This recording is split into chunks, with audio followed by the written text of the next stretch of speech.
And welcome everybody to another edition of the Sapphire Nation Live Podcast. I'm your host, Sapphire Ed, and today we've got a guest host, and if you've ever looked at buying an NR200 case, you probably know who this is. This is Sheen from Machines and More. Sheen, welcome to the show.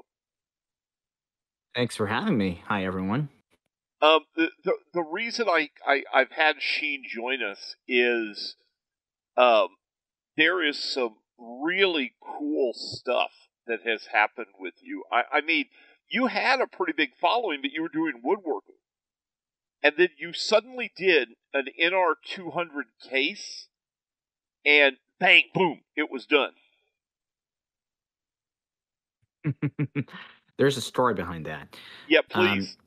Like you noted, I'd been doing woodworking videos, just actually not too many of them. I think I had about 20-ish, maybe 25 videos on there that I did probably around 2014, 2015. I was doing a lot of projects at that point. And what got me into PC building was actually putting together a system to edit those videos. Now, granted, the requirements then were pretty low, just from a video quality standpoint, but that's what got me into it. So that took a little bit of a hiatus. It was just hard to, the time commitment to do a woodworking project and review something was just so much more intensive than looking at something like a computer component or even a computer case. So that took a back seat. But the NR200 was something revolutionary in the way I saw it at the time. And for me, as someone who had been dabbling in SFF here and there and, starting from MATX cases, that was kind of a natural jumping off point for me. I felt a lot of energy from from playing around with that case. It seemed like a good place to start talking about PC components and my PC building journey and kind of my findings from that and small form factor computing. Yeah, if you guys haven't followed this, okay, if you're looking at using an NR200 case, the Machines and More YouTube channel is like the first stop everybody tells you to go to. Because you did, 10 videos, 15 videos on the NR200? I gotta say, I lost count. I have no idea. I mean, at this point, it's like my main small form factor test system, just because it does so many different things, right? You can test air coolers in it, you can test AIOs in it, you can test pretty much most graphics cards right now on the market are worth testing, and among other things, right, like fans and all the other goodies that we like to try out. So it's a good platform, and I think what's so great about it is that it's very beginner friendly, but at the same time it can scale with whatever your needs are as as your component list changes, as your computing needs change. It's just so adaptable and versatile. Yeah, now I want everybody to understand, if you haven't seen these videos, this is not just your typical video look at a case where you look at setting it up one way and you're done. Sheen has explored tower coolers, low-profile coolers, looked at multiples of each to find the best fit. He explored different fan configurations. These are all separate videos, by the way, which is a huge amount of work you did. He's got all these separate videos where he's looking at all these configurations, cooler configurations, and it's just crazy the amount of work you put into this. You said you still use it for the main test rig with the Max that just came out. Is there really enough of a change there to make that a better option for most people? I don't think so. I think for most people, the NR200 is a more sustainable option, and not necessarily from a new builder standpoint, but from a like I was kind of talking about how if your needs change, well, if I don't want to run an AIO, I can't just run an air. I can't just switch to an air cooler or a tower cooler in the Max, right? The Max fulfills what I think is also a very vital niche in small form factor, and right now that is getting someone who is used to something like an ATX or mid tower to feel comfortable downsizing to a small form factor system. I mean, a lot of the questions I'll hear are, "Oh, is this enough cooling? Is this enough airflow?" I think that the Max is excellent because it takes the guesswork out of the equation, and uh, at the same time, it kind of takes the flexibility out of the equation. So if I think for 95% of people that are comfortable building a computer and your needs might change, I think the regular NR200 is by far the better choice. But for a new builder or someone who hasn't built an SFF before, that Max is really a good option too. You can't really go wrong with either one at that point. Well, I know a lot of people that will listen to this know that I prefer air coolers. And one of the things I loved about the NR200 was it actually brings back an old school design. So back in my day, get off my lawn, kids. Back in the day, we used to have on the side of a case, there would be what looks like today you'd think it was a fan hole. And detached to it was like this collapsible cup vent system. And what most of the younger people that realize is that was designed to help CPU cooling because that vent hole was almost exactly over where a CPU would fit with a traditional motherboard design. And you would pull that collapsible cup out so that got as close to the CPU cooler fan as it could get. And it gave perfect, cool external air to the CPU. Well, now fast forward to the NR200 and to other cases that exist out there today. Most of them are really designed around either liquid cooling, AIOs especially, or around the big tower coolers. They're not designed around a top-down cooler design or a blow-down cooler design. And the NR200 allows you to experience that same old-school cooling solution. You put a side intake fan on, blowing cool air straight from the outside. It goes right down onto that top-down cooler, and it's like a force multiplier. I think the tempered glass kind of fad was partly to blame for that, right? We've seen in the industry kind of this round trip where at some point airflow was good, right? But then tempered glass took over, RGB took over, and then all of a sudden ventilation took a back seat, which, I get it. The aesthetics is an important reason for a lot of people doing that. But then now, I guess in a kind of interesting turn, right, of events, the ventilation is coming more into the center stage again. I think you're seeing not just the NR200, right, but if you look across the industry, just a lot of mesh paneled cases coming out now, and that's a good sign. I think that it's something that, like you were describing, that's focused and directed airflow, right? And that's what makes small form factor builds work is being able to mold the airflow in the way you want to do what you want with it. Well, I think that's what makes airflow in any case work. One of the problems we've got is over the years and the enthusiast big monstrous cases, they brute forced airflow. It was just as many fans as you can get and throw the air through it and just go nuts. And Ed Callaway from AMD, and if Ed hears this, hi Ed, love this guy. He actually, he showed me when I first met him, he built a projector into a toy that was a pizza delivery truck from the Teenage Mutant Ninja Turtles. And I looked at this and I thought, that can't work. There's too much heat that's going to be directed. And he showed me by using very specific directed airflow, he was not only able to keep it cool, he was able to keep it quiet. And it's so cool to me when you see, cool, there you go, pun intended. It's so neat to me to see case designs where you can get that kind of purposeful setup to achieve what you want to achieve without having to go overkill and just throw a ton of anything, money or fans at it. Yeah, well, you look at a mid tower, right? The fans are probably on average like at least 20 centimeters away from either your CPU cooler or your graphics card, right? And you're gonna need a lot more fans. You're gonna need a lot more airflow to do the same thing. It's kind of like on a hot summer day, you'd be standing in front of a fan, right? That's gonna feel a lot better than standing 10 feet away from it. And the flip side of it is if you don't need that much cooling, you can also just dial down the fan and keep things quiet too.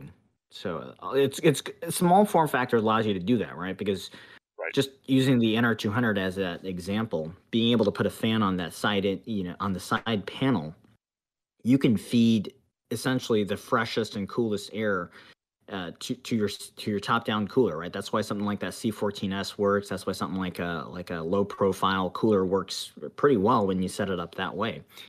And at the same time, you're not flooding your case with noise just from having to do the same thing with 6 different fans, right? Well, I think you're doing something to point it out. So, in a typical case, the motherboard, the components that don't have a cooler and a fan attached to them, are basically getting an airflow like a good breeze or a wind on a hot day. But even if you stand outside on a really hot day and get a wind, a good wind blowing on you, it's never going to cool as effectively as standing in front of that fan that's going to have that directed pressured airflow pushing over you. In the case of small form factor and specifically in top-down coolers, one of the things I always loved about the design was it doesn't just cool the CPU. It cools everything because it's blasting air Mhm.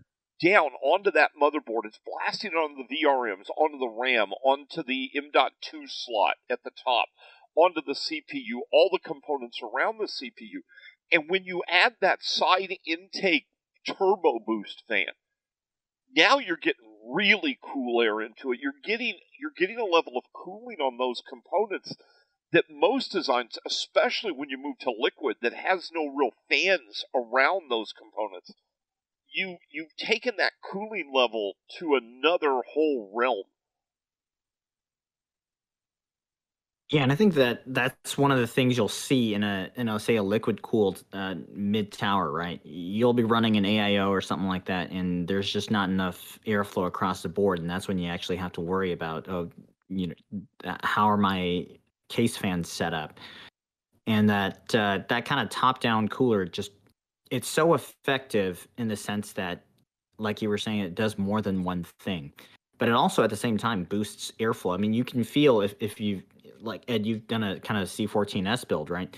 That you'll feel that air gushing out the top, even just because of the way if you set up the airflow, it'll help the convection out of the top of the case, even if you don't run a case fan there. And at the same time, what that airflow setup allows you to do is mitigate the effect of a graphics card, especially if you're looking across the industry, right? This flow through or semi GPU cooler is a thing now, and that tends to be in a danger zone for tower coolers, one way or the other. On one side, it's kind of heating up your heatsink. On the other side, you're actively intaking it with a tower cooler, but the top down cooler kind of gets you that fresh air without having to worry too much about the effects of the card. And that's why I recommend it for the NR200 setup with a hot card. And and you've run the same setup too, and I think you like it a lot too. Well, what I found is, like I said, it's a force multiplier. So I've got a setup that's got a 5900X, which is not necessarily a hot chip, but it's definitely a warmer chip. And I decided to try to cool it with a Big Shuriken 3. And everybody told me it can't do it. It won't keep, except Scythe, by the way. Scythe said they thought it would do okay. Um, which they're kind of going to say that. It's their cooler, you know what I mean?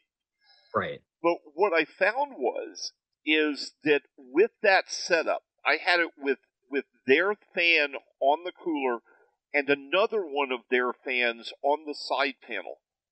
And they were daisy chained into the same PWM. So as the chip heated up, both fans would ramp up. Mm-hmm. Mm-hmm. I found that with that setup, I could run a 5900X. Now remember, this is a $50 cooler, okay? 45 actually. I could run a 5900X at its stock speeds, and it never, during gaming load, was over about 72C. It was cool. It was quiet. It did everything it was supposed to do. Now, if I stressed it, if I threw it into Cinebench, it was getting up to 82 to 83. But 82 to 83 in Cinebench is not terrible. And if you put this same cooler in any other setup, it wouldn't have been that effective. This is what I mean by a force multiplier. You're basically able to access all that cooler. I mean, the Big Shuriken 3 is already one of the best low-profile coolers in that size class, right? Yes. Along with the Noctua L12. I think one thing that people commonly, they don't realize is that even with like an 8-core, 12-core chip, like your 5900X, like during gaming, it's gonna give you the same level of thermals as like say a 5600X, just because of the way that the processor is being used. So for gaming applications, I think absolutely that's it's not like you're most people aren't rendering out a scene in Blender and also playing Red Dead 2 in the background, right? That's typically not how we use our systems. So with something like that, I don't think 5900X and a Big Shuriken 3 is out of the question at all. That's a very good setup. Yeah, I was amazed at how nice of a setup it is, and I think this is something important I want people to be listening to. So you've got a fairly inexpensive case, about $100 for an NR200. Unless you need the glass side, okay, nobody needs the glass side panel. Let's back that up. Unless you want, I see where you're coming from. Unless you want the glass side panel, save the money, buy the NR200, not the 200p. I don't think it's worth the extra cost if you're not going to use the glass. And the riser cable and the vertical I mean, primarily it's for me, if you want to run a vertical GPU, that's when that value is makes a little bit more sense. Of course, it's a PCIe 3.0. Right. Riser, and that comes with its share of headaches too. So I think for pretty much anyone who doesn't really feel the need to look inside their case 24/7, the ventilation is the way to go. Of course, the panel is so easy to take off. If you really wanted to look at it, just take the panel off, right? Yeah, it's easy to pop the panel off. It's toolless, yeah. I've long said that if you are spending more than a second or two each day staring longingly into your case at those components and their lights, you're too close to your computer. I will say one thing about the NR200P is that it kind of gives you the option, though. So you can do either. System run most of the time on the glass panel. If you're gaming, then just pop the ventilated panel on. It also comes with the extra fan if the stock fan is something that the user cares about. So there is that. But I think if you can get the same cost, absolutely, because you said, options. To me, though, when I bought mine, it was like $15-20 more for the P, and I just couldn't see spending the money for something I didn't plan to use. And the riser cable's neat. Don't get me wrong. There's nothing wrong with the riser cable. But first, as you said, it's PCIe 3, so you're going to have to spend more money to get a 4. Second, you've got the problem that you're not going to be able to use a glass panel with the riser cable because you'll just choke your poor GPU to death. And you're really pretty limited to right at 2 slots with that riser cable, aren't you? With the with the NR200P, of course, the Max does change that a little bit, right? Because the Max can take 3. I still, like you were saying, I don't know that it's the best idea to be running a glass panel and the vertical GPU just from an airflow perspective. People are going to do it. I mean, people have been doing it, and there's nothing strictly wrong about it as long as it works for them. But I think if you're talking about like an optimal setup, then that's not the best way to go. But I think vertical GPUs work well in one sense. The when you have a vertical column of airflow, and you can kind of mitigate the effect on your if you're not running a radiator, strictly speaking, right? So in the NR200, it's very difficult to run a vertical GPU and an air cooler, and it'll have to be a bottom radiator, which also comes with its share of headaches too. So it's just, I think the NR200P setup wise, it's difficult to make it work well with the vertical GPU and also have good CPU cooling at the same time. By the way, for those of you that are listening to the recording and you just heard from the Windows just decided to ding at me. Oh, well, there's no way to stop it. Windows just suddenly will pop up and go, hey, I want to tell you something. What? You know, as long as it didn't update itself on you, then I think you're doing pretty well. No, it's telling me it wants me to fix an email account. I'm all right. It sounds like going through the show, people are going to listen. Are going to think this is an NR200 commercial. It's not. So I want to get to one other topic. Then we're going to open this up for questions, and I got a whole list of other topics we can go into. How do you explain the phenomenal growth that took place? How do you explain how your channel went from doing okay to just exploding? And how can others do that with their channels?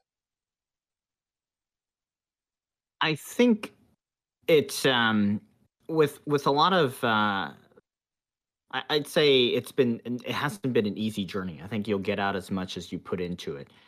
For me, the struggle was balancing making good videos and also good testing methodology or bringing good information to people, right?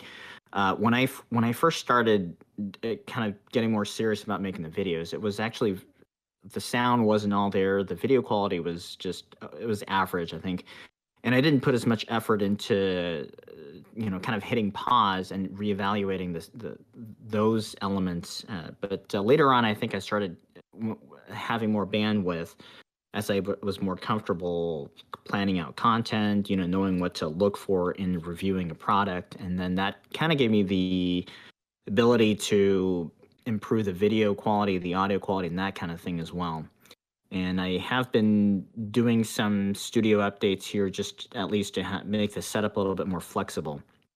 But I think a big part of the channel's growth has come from the community, and that's been very encouraging. I think people have been eager and enthusiastic about not just the NR200, but a lot of great things that products and other people viewed along with that. And there's been an overwhelming amount of small form factor enthusiasts that have kind of jumped on here, and I really appreciate all that support and the encouragement. And we're really looking forward to a whole lot more. Just not just in the next year, but even for the rest of the year. There's still a lot of great stuff that's on its way. So thanks to everyone for your support. By the way, guys, if you haven't checked out his channel, it's on YouTube. It's called Machines and More, and you should check. He just looked at the Sapphire Pulse and Nitro 6600 XT, and I like seeing that. By the way, I like seeing them combined so that people can decide which one is the extra money of the Nitro worth it to them or not. And I bought the Nitro myself just because it looked more bling for $20 more. And well, that's I feel like purpose. Maybe that. Well, Thank you. Everybody asks me all the time. They say, "What's the difference between a Pulse and a Nitro?"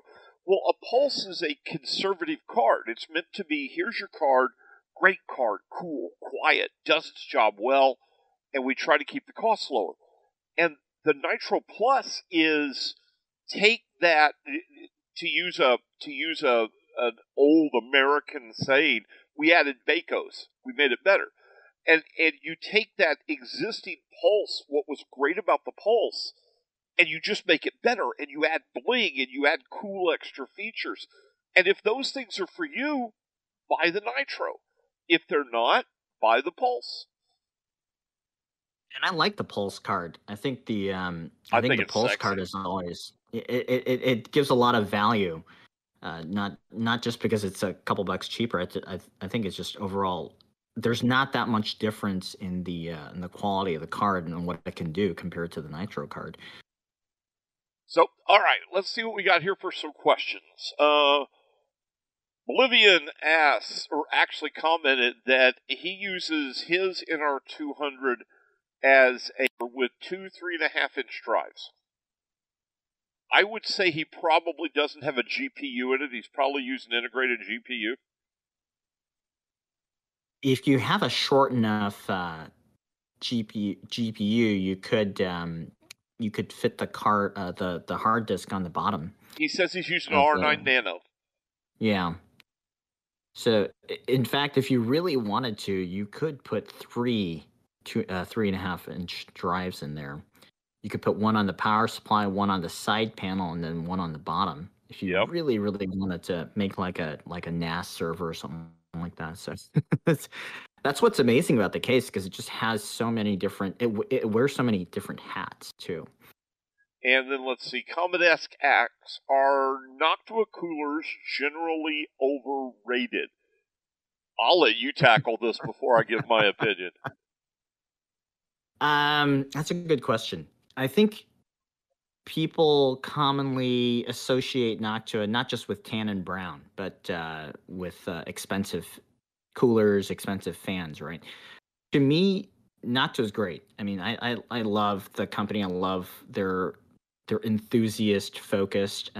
I think Noctua is primarily a great fan manufacturer. They have great attention to detail and quality in that department. In terms of the heatsink, I have too much that sets it apart from other brands that are competing out there. Other than the fact that, say, for example, on their U12A cooler, which was just released in the Chromax color a couple days ago. But that tends to have more heat pipes. It has more heat sink material there. So something like that, compared to anything else in that size segment on the market, there is really nothing like that with 7 heat pipes. So at the same time, it's the same cost as a 240 AIO. So I think from that, unless you're an air cooling enthusiast, the value is probably hard to justify. But when you think about the fans that something like that comes with, money's at, because those NFA 12x25s, not only are those some of the the best fans on the market, they're also extremely quiet, and they have a very pleasant noise profile. So I think maybe not overrated. I think it's hard to justify the value to the non-air cooling enthusiast. How about that? Okay, so I'm going to disagree with you slightly. I think they are generally they're overpriced, and I do think they are, to a large extent, overrated. To give you an example, look at pretty much anything Scythe makes that they're managing to keep in a $50 to $60 price range for a cooler, and you have to move up to $80, $90 in Noctua to achieve the same level of cooler.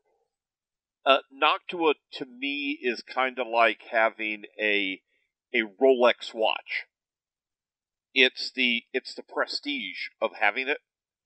There are, in my opinion, many good products that are very competitive in performance with the Noctua products. You talked about the what is it? The fan. A1225.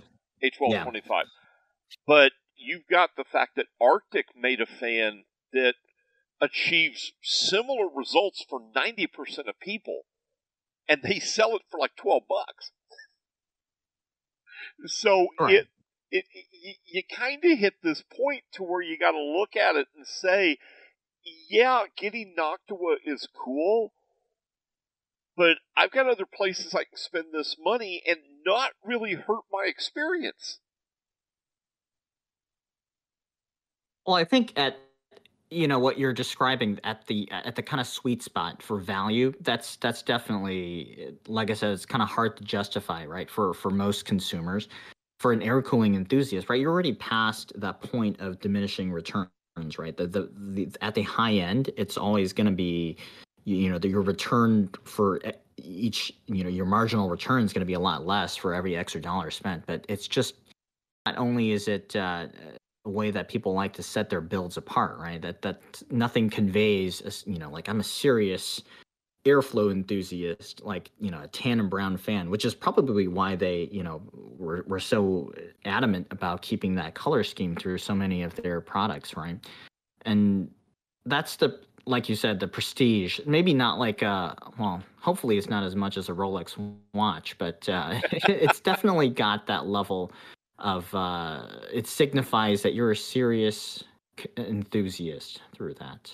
Well, I get the tan and brown. Yeah. And the reason why is you got to go again. We're going to go back a little bit in time. There's this bicycle company called Bianchi that Yep. that makes some of the best racing bikes in the world. Believe it or not, when I was young, which was 30 plus years ago, I was a competitive cyclist, and No way. I was a time trialist, and There you go. Bianchi has this ugly. Well, okay, let me. I'll start there and then I'll explain it in a minute. This ugly green they call celestial green, and they actually patented and trademarked the color. And theirs are the only bikes that can be this color of green. So when you see a Bianchi flashing down the road, you knew it was a Bianchi because you knew the color. And the weird thing about that green was, as you used it and looked at it, it suddenly became beautiful. And I think it's kind of that way with Noctua when it's brown. Most people look at it, when they first look at it, they say, yeah, no, no. And then as they use it, it becomes a matter of pride. I think that's what successful branding is all about, right? Because you become associated with something that really wasn't you didn't create a color, right? Well, Right. with Bianchi, and it's funny you mentioned that because I was a competitive cyclist too. Um, around the time of like Marco Pantani, and when Bianchi was kind of hitting center stage there, right? Because Yep. he'd be just at the height of his success, was just giving them so much exposure. And I think one of the things that people fail to realize with with Noctua is that, yeah, okay, it may be a little bit, it may be expensive, right? But they thrive at that end. The value isn't, it's not a value brand in my opinion. And if you wanna play with the best, then that's the cost of entry, right? And for 95% of the people, yeah, that the Arctic P12 is gonna be a better choice because you can get what was it, 5 fans for, 30 was it bucks. 40 And 40 then, bucks, yeah, I think it and was. then a little bit of shipping. Yeah. Yeah, and And that's one or fan a for the. scythe cooler, right? A scythe cooler is gonna do most of what people need. And when you're talking about this cooler is better than this cooler by a degree and a half, well, then you already know what kind of person you are when it comes to this kind of Yes. thing. And quite frankly, there's a lot worse ways to spend money nowadays, right? So I think it's there. I think if you're the type of person that obsesses with a couple degrees on, if I should flip my fans this way, if I should, I think there's a market, and I think that's it's not everyone basically. Okay, so Nighthawk's going to give us a tough question. Any advice Yeah. you guys can give me to use thermal compound on my Sapphire Nitro Plus R9 Fury? It's been in service since 2015, and I want to give it some TLC.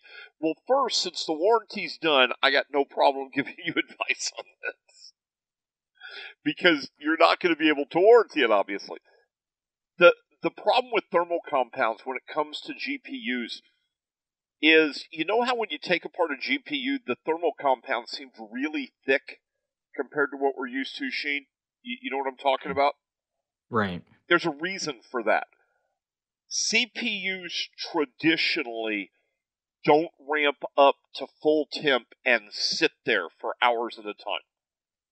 They're typically constantly ramping up, ramping down here and there. And you need a thermal compound with enough viscosity to be able to really hang on during those long GPU runs. So replacing it yourself, I'm not sure that anyone makes a consumer level thicker thermal compound. If you're just redoing it yourself, I'd use a regular thermal compound and just apply it a little thick. But the problem's going to be you're probably going to have to, in a year, 18 months top, come back and replace it again.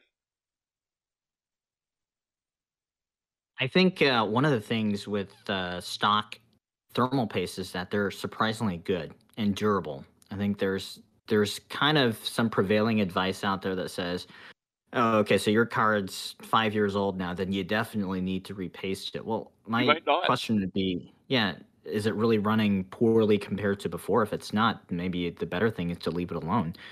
I did a video recently where my brother had a 970 that he was swapping out. He got a 3060 Ti, and I took that card and I said, well, this is the experiment that takes 5 years to make, right?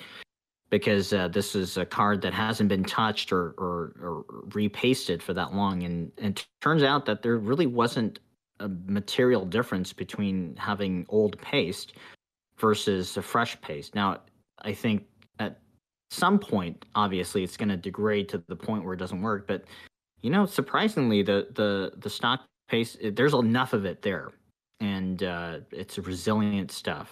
But if I were to repaste a card nowadays, I'd say go with something like Arctic's MX5, because that has a very viscous paste, and I think it's almost perfect for your. The 4 is, in my experience, the 5 has had more structure to it. Okay. Obviously, at this point, it's still too early to say like, oh, it'll last longer, but it's got more. It's got more viscosity there. It's interesting because it flows easy, but it's very sticky. And MX4 is kind of like MX4 is pretty normal. I'd say it acts just like any other thermal paste you've seen. It's just a gray aluminum impregnated thermal paste. Okay, well, we got to ask the question now. How do you apply your thermal paste to your CPU? What method do you use? This is the are you team blob or team X or X or whatever. X with dots? Yeah, what's your method? I am firmly in the team blob because honestly I don't really care. So long as I've mounted enough CPUs with coolers that I know if I put enough, it's just going to cover it anyway. Now, if it's something like a very, very different flat, something that the flatness I have no idea of, like, a cooler that I haven't used before, I might spread it out just to make sure that the extreme corners, that doesn't really necessarily matter on an IHS, but just to make sure that it's consistently covered. So I will use a little spatula from time to time. But yeah, I'd say pea-sized blob is the way to go. Now with GPUs, definitely I'll spread it out first. I think that's because the direct die contact, you do want to make sure that, and plus it's not as easy to take off a GPU cooler just to check things out, right? So that's one area that I will absolutely triple check before I mount it. I have to admit it, I'm still old school. I spread my thermal compound. I've even tried over the years different spreading methods. Like I'll get a neoprene glove and use my finger to spread it. You're really serious. Yeah. Well, if you use your finger to spread it without the glove, you get oils from your skin into the compound. You can degrade the compound. Right. But usually I use I've got a whole bunch of old credit cards where companies send me credit cards. And I keep them because they allow me to easily spread thermal compound. The $10,000 free credit line, Ed? You didn't. Nope. I had to pass on that. That was just. I've got enough credit. I don't need more. Nope. But that would be a cool thing to offer if they said we'll give you a $10,000 credit line and a CPU. Yeah, maybe. I have been looking at Cooler Master did their thermal compound with a spreader built into the tip. The Master Gel Pro. Yeah, that one looks interesting.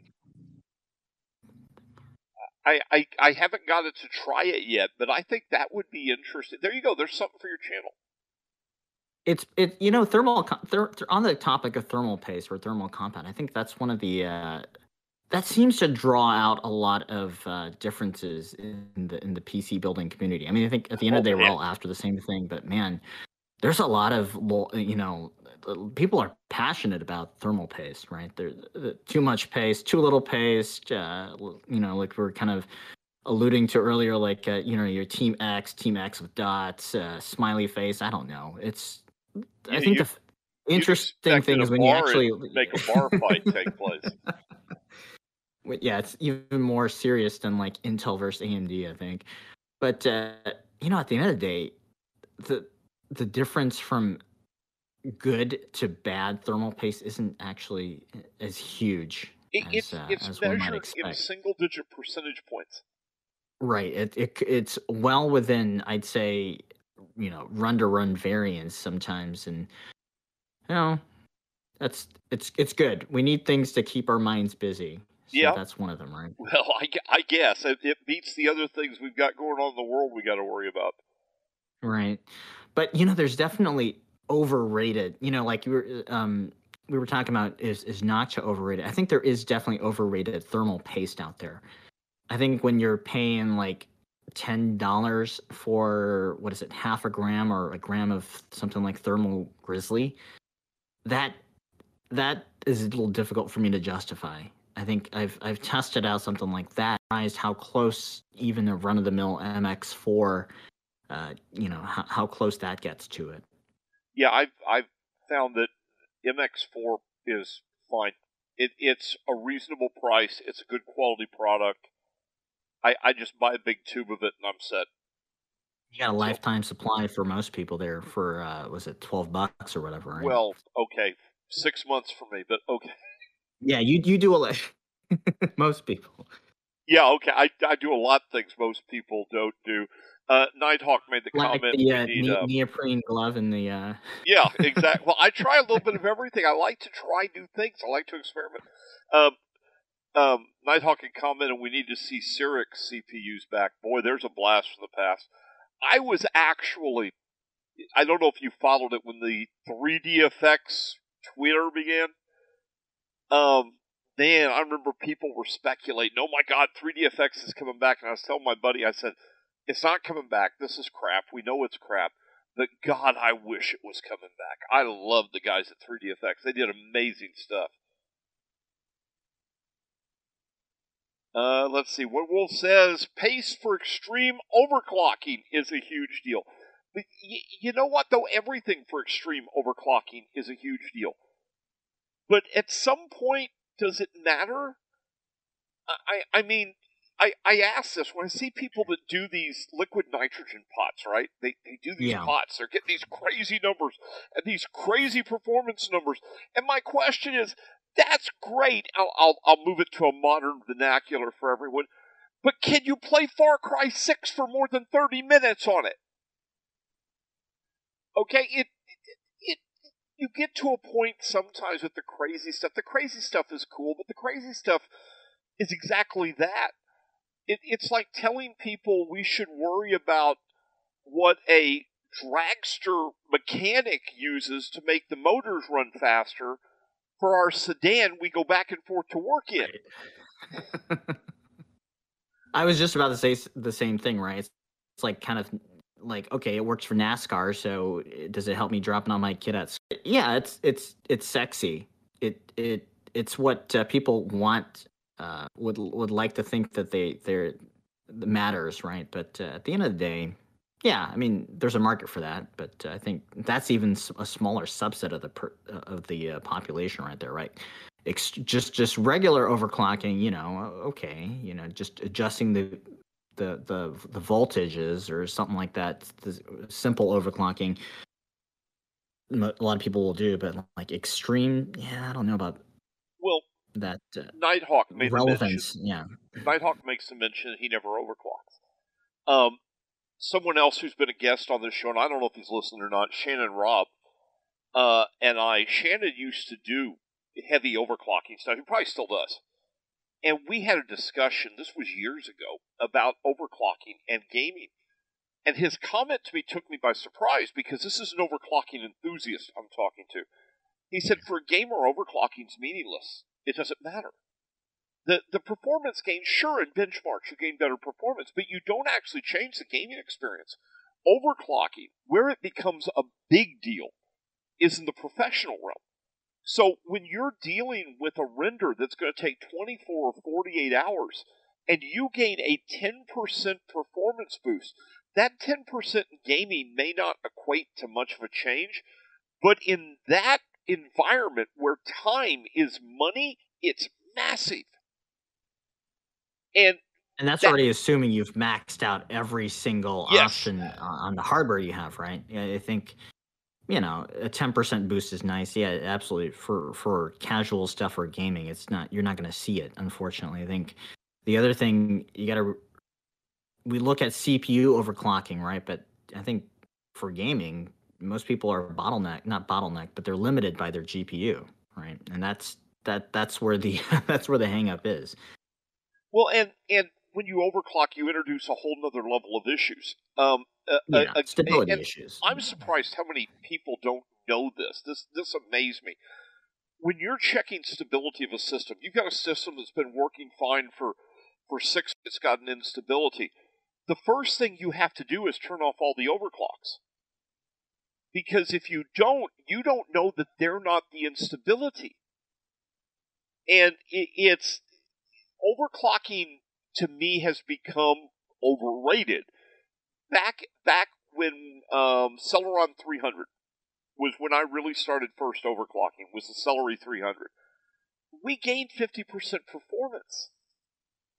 And that was massive, okay? To go from 300 megahertz to 450 megahertz, to gain that level of performance was a massive change. Today, if you get a 10% performance boost out of your overclock, you're considered to have done pretty good. Those were the good old days.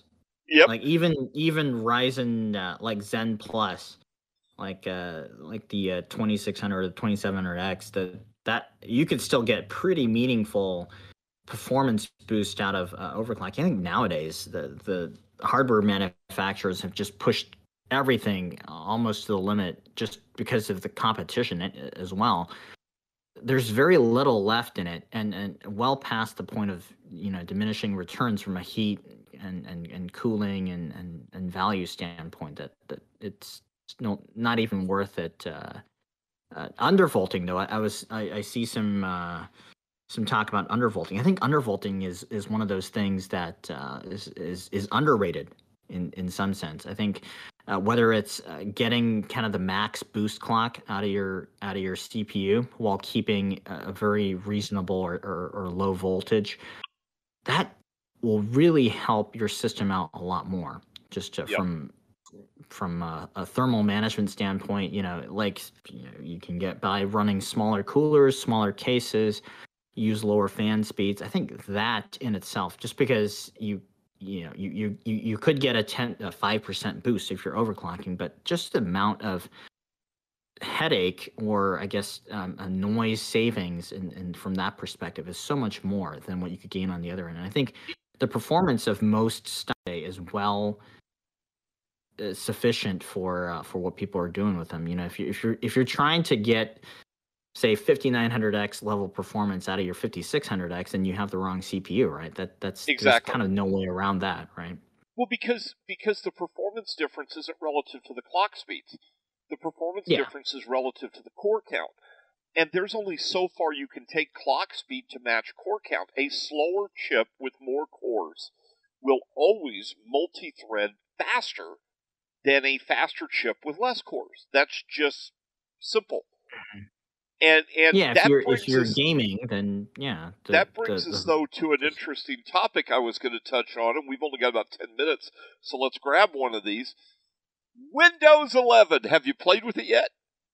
I haven't. I'm I'm just waiting it out until the stability issues are kind of sorted out. I I am did looking forward to it. I Did did you? an advice video, Yeah. and I told everyone my opinion. Unless you've got a throwaway machine, like I've got a test bench, Yeah. okay, that I don't do anything with, I put Windows 11 on it, and I've been playing with it, getting used to the quirks and stuff, and getting a feel for how it works. My dog just made a weird noise, and so I've been doing that. If you don't have a throwaway machine, in my opinion, don't move to Windows 11 yet. Hold off. And my upgrade experience with Windows 11 was a nightmare. I had to do a clean install. But that being said, specifically I want to talk for a minute about the Windows 11 AMD cache performance issues. Because I think we're getting a mountain made out of a molehill. So, if you look at the testing, it's showing that the cache performance is way down. We know that. Easy enough to do. But when I talk to people that are running Windows 11 with these chips, and I'm running Windows 11 on a 3600, I'm not seeing any change into my experience of using the computer. So you kind of get to the point of it's kind of back to overclocking. If a difference that makes no difference in day to day beyond a benchmark, if it makes no difference in the day to day, does it really make a difference? Yeah, no, I think Windows 11 will be more relevant once Alder Lake drops. I think that's where the that it seems like everything all the rumors I've seen about Alder Lake so far, right? With the kind of low powered Yeah. cores and Windows Power Management, I think that's going to be where it comes into play. If you have a setup that's working fine right now, like I said, that's why I haven't really bothered with it, because my production machine, I can't touch that. On my test machines, well, if something goes haywire, then I've spent 4 or 5 more hours on a review than I had to initially, right? So it's if you got to throw away a machine, like you said, I guess it's a fun project. It's fun to play with it. It's something new to do. It's something different, and we're all looking for something different. Speaking of throwaway machines, have you used a program called Multiplicity? I haven't. Okay, so Multiplicity is made by Stardock, which is a very reputable company, well-known products, and it allows a KVM switch to exist through software across a network. And it does lone wolf or one wolf. You're not going to like what I'm about to say. That it goes a long way to this. Okay, so one of the things I like is I can sit at my gaming PC, I can click on a mouse or a button on my desktop, and immediately my work PC screen is now on my screen, and it will even allow audio to come from my work PC to this PC. That's awesome. It's fast. It's clean. It works well. That's great. Except I discovered 2 bugs in the program. The first bug I found was for sound. Remember I said that I was letting the sound come over? Well, even if I've not got the second machine actively engaged by the primary machine, it keeps muting the sound on the secondary machine. And I have to unload the software from memory to get my sound to come back on the secondary machine. Now that's a minor annoyance. I don't really care about that much. That's okay. But here was the one that kicked me in the butt this week. I noticed this week that my gaming rig was getting lower bandwidth than it should on the internet. Okay, I've got gigabit internet. I should be seeing 900 megabits per second or better of transfer rate. But my down speeds, they were hovering around that 200 megabit per second mark, and I couldn't figure out why. And I went through everything. I went through all the configurations and settings, and I couldn't find anything.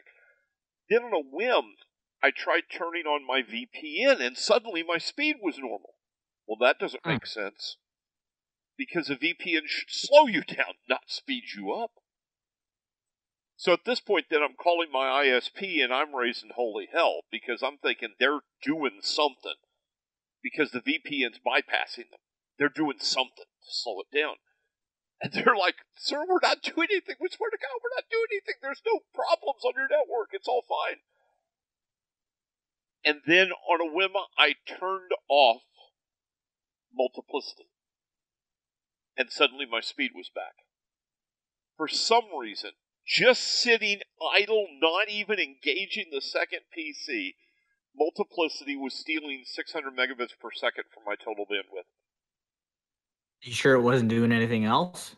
Not in fact, looking at network activity, it wasn't doing anything. It wasn't actually using the network for anything. But for some reason, 600 megabits disappeared. And all I had to do was turn off the software. So it sounds a lot like the mining software that some of those programs that just you switch it off, but then it's not actually switched off, and it's still mining and doing whatever with their systems. But if you're looking for it, want to try it. It's a free trial, cool program. And it might be worth checking out for you, but if you experience an internet slowdown, at least now you know. I've done the legwork for you all. I think your work machine could probably work well enough if you just did like a remote connection if you really needed to, right? It probably would. Network. My work machine is basically email and word processing.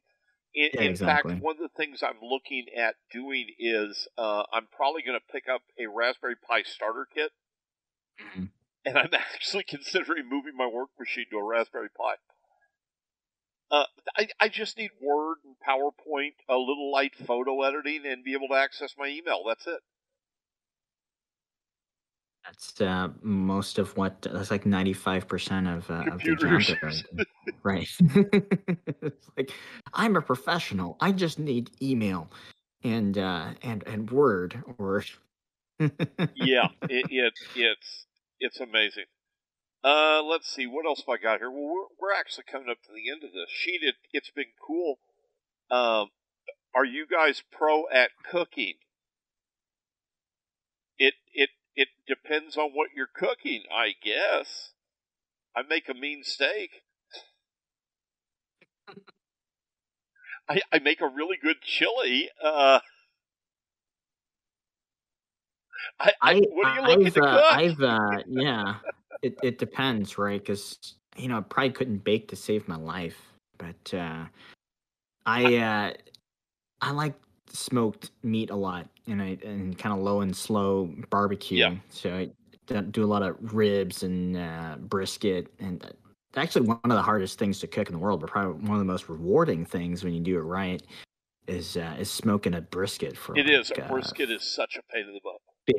15 hours or so, and if you get it right, it's probably, if you're a meat eater, then yeah, that's burnt ends. That's probably I'd say I'd rank that up there as the best. Yes. For me, it was my chili. I love a good. I don't like a big spicy chili. I like a big, thick, eat with a fork, mild chili. And it took me about 6 years to get the recipe right. And I do like you. I cook my chili in a crock pot. It's slow and slow. If the chili hasn't cooked all day, I don't want to eat it. It hasn't aged properly, if you know what I mean. But I got to ask you then. Go ahead. Ground beef, or do you use whole cuts? A little bit of both. I mix good quality ground beef with, I'll grab a good beef roast or something, and I'll grind it and add that into it. I pre-cook the meat. I don't cook the meat in the chili. I know some do. I pre-cook the meat so it's all cooked and spiced before it goes in.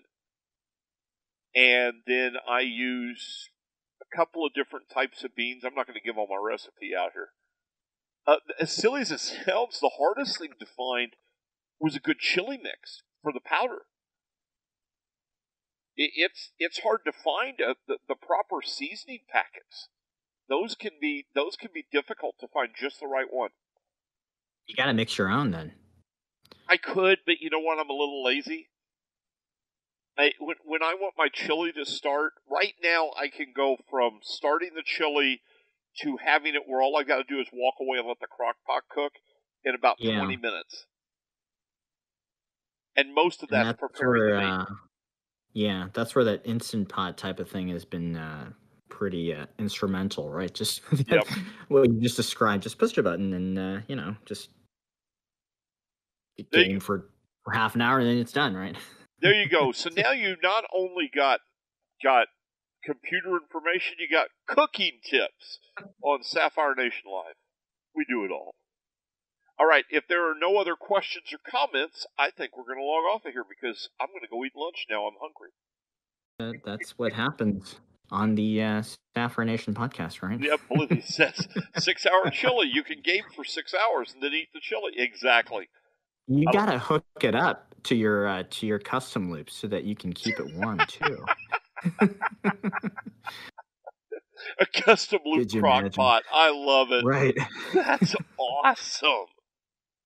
That is just, well, yeah, or make it part of a still, where your custom loops the heat for your still. Yeah, or what's the thing, the gastronomic Oh God, there's all sorts of things in gastronomy. Yeah. So, all right, Sheen, it's been awesome, guys. Head over to YouTube, check out Machines and More. Sheen has a wonderful channel that's growing. And I'm glad we at Sapphire can be a part to help him get it there. We've been sending him some cards lately, letting him try them out for us. And definitely check him out. Give him some likes. Give him some follows. Get some voice out there from the nation. On that note, then, we are out of here. Sheen, thank you for taking the time to join us today. Oh, thank you, and thank you, Sapphire, for having me. All right, guys, we'll see you next month. Bye. Bye. Bye.